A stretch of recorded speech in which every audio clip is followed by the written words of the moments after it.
Muchas gracias. Muchas gracias.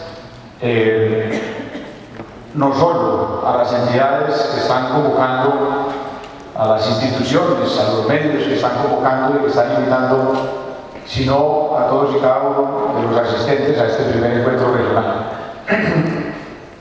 Quiero, en primer lugar, darle una cordialísima bienvenida a todos y cada uno de los representantes de los departamentos hermanos que nos acompañan aquí, a la gente de Chocó, a la gente de Putumayo, de Tolima, de Huila, de Caquetá, y darles un abrazo de bienvenida a Medellín. En segundo lugar, pues hacer una reiteración de la felicitación, la congratulación que le daban a los representantes de la revista Semana, a Alejandro Santos y a todos y cada uno de las instituciones comprometidas inicialmente en Reconciliación Colombia, porque creo que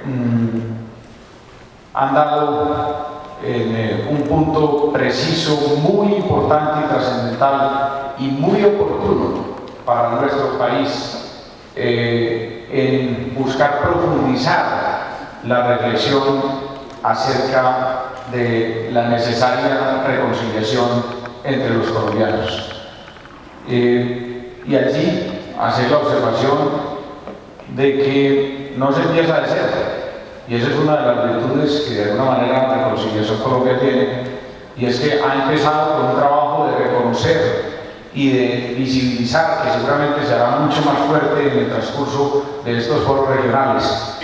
todas las iniciativas, los esfuerzos, las organizaciones, las personas, los colectivos que han estado trabajando silenciosamente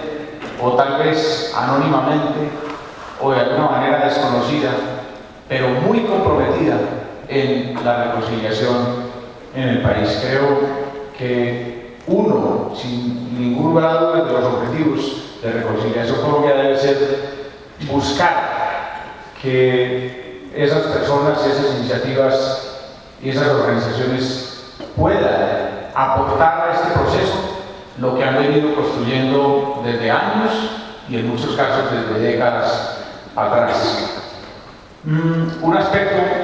que me parece importante también resaltar es que si bien este proceso de Reconciliación Colombia se da en el marco de un proceso de diálogo que busca por fin encontrar, aclimatar la anhelada paz entre los colombianos, esta reconciliación no debe depender de los resultados, en mi concepto, de ese proceso de paz, independientemente de que adicionalmente este proceso iniciado en la sociedad civil de diálogo y reflexión sobre la reconciliación puede y debe ayudar y aclimatar el avance de ese proceso de paz. Repito, no necesariamente debe depender de él, y es necesario este proceso y esta reflexión de reconciliación independientemente del resultado del mismo. Quiero pasar aquí a 3 o 4 reflexiones que me parece que es el motivo de esta mesa y de este encuentro, para dejarlos como aspectos para la discusión y el análisis. Uno primero es que aun cuando en muchas ocasiones se habla y se ve la reconciliación en clave de víctimas y victimarios, a mí me parece que este proceso debe de alguna forma trascender esa visión. Y lo digo porque casualmente lo que yo me he encontrado alrededor de muchos encuentros con víctimas y con victimarios es que, aunque pareciera contradictorio, ellos son los más cercanos, los más propicios a la reconciliación. En cambio, otros miles, millones de ciudadanos colombianos no entienden que la reconciliación también los debe involucrar a ellos. Y por ejemplo allí yo invitaría a quienes de alguna manera no han sido afectados directamente por la violencia, de alguna forma podríamos decir no han sido víctimas directas. Esas personas también deben reflexionar sobre la necesidad de la reconciliación y sobre el perdón a esos que aún no los han afectado a ellos, pero han afectado a otros. Pero todavía más complejo de alguna manera es aceptar para muchos ciudadanos, creo que para mí ese es uno de los puntos sustanciales, que son indiferentes porque piensan que ellos no han tenido de alguna forma relación con la violencia que ha venido sucediendo en nuestro país en los últimos 30 o 40 años. Creo que los ciudadanos que ven esa violencia como en otros, víctimas o victimarios, deben generar una autocrítica y una reflexión en el sentido si de pronto esa indiferencia ha sido parte de lo que ha originado la violencia en otros y hasta qué medida esos ciudadanos son o somos culpables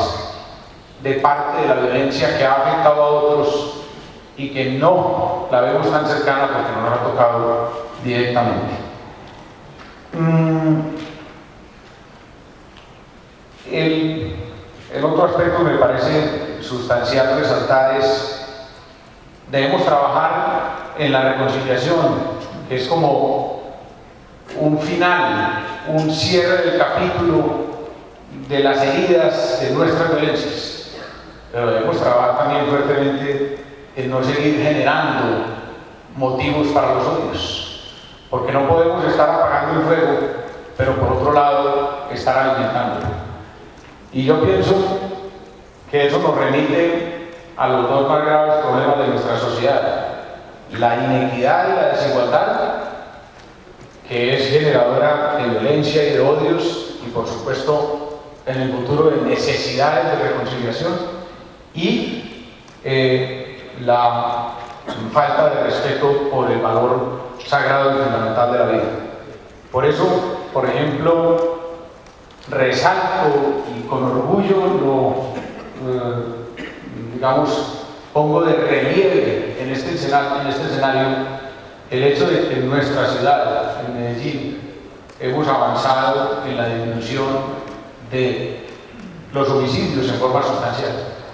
720 vidas salvadas en los últimos 2 años. Son muchos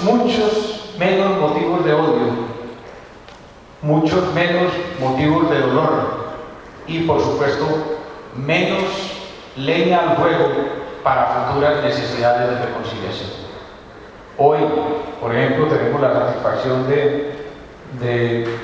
llegar por primera vez en muchos años a 77 horas seguidas sin homicidios en Medellín. Eso es un propósito que me parece que debe congregar también a quienes buscamos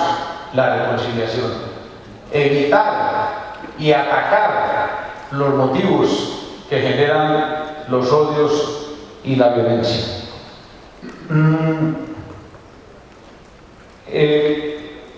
Otro tema de reflexión es la relación entre verdad y reconciliación. Sin ningún lugar a dudas, no habrá reconciliación en la medida en que no hallemos y expongamos suficientemente y contundentemente la verdad. Porque el hecho de que este proceso de reconciliación Colombia genere una reflexión en todo el país y entre las regiones es ya, pero debemos avanzar mucho más allá y avanzar en ejemplos concretos y en acciones concretas de reconciliación. Yo allí tengo que mencionarlo, pero lo menciono con orgullo, la inspiración del ejemplo que para mí representó el hecho de que mi hermano Guillermo, en su gabinete de gobierno, llamara a Jaime Fajardo Landaeta miembro antiguamente del grupo de PL que había secuestrado años atrás a mi madre. Esos son los ejemplos, esa es la inspiración que de alguna manera debe iluminar estos procesos de reconciliación. Y sé que hay muchísimos otros y que seguramente saldrán hoy aquí y en los otros escenarios de reconciliación Colombia. Y por último, no puedo dejar de mencionar con gran orgullo el compromiso total de la alcaldía de Medellín con Reconciliación Colombia. Y ese compromiso, para hacerlo concreto, tiene entre otros dos grandes hitos: la creación de la Consejería de Reconciliación, Vida y Convivencia, a cargo del doctor Jorge Mejía. Ahí le envío el mensaje a todos los organizadores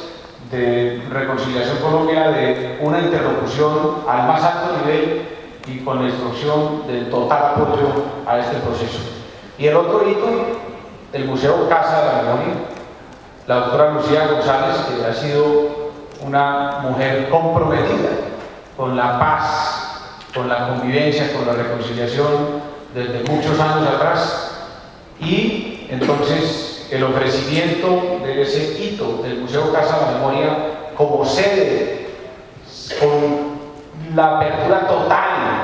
de sus puertas y la convicción de que la filosofía que lo ha inspirado es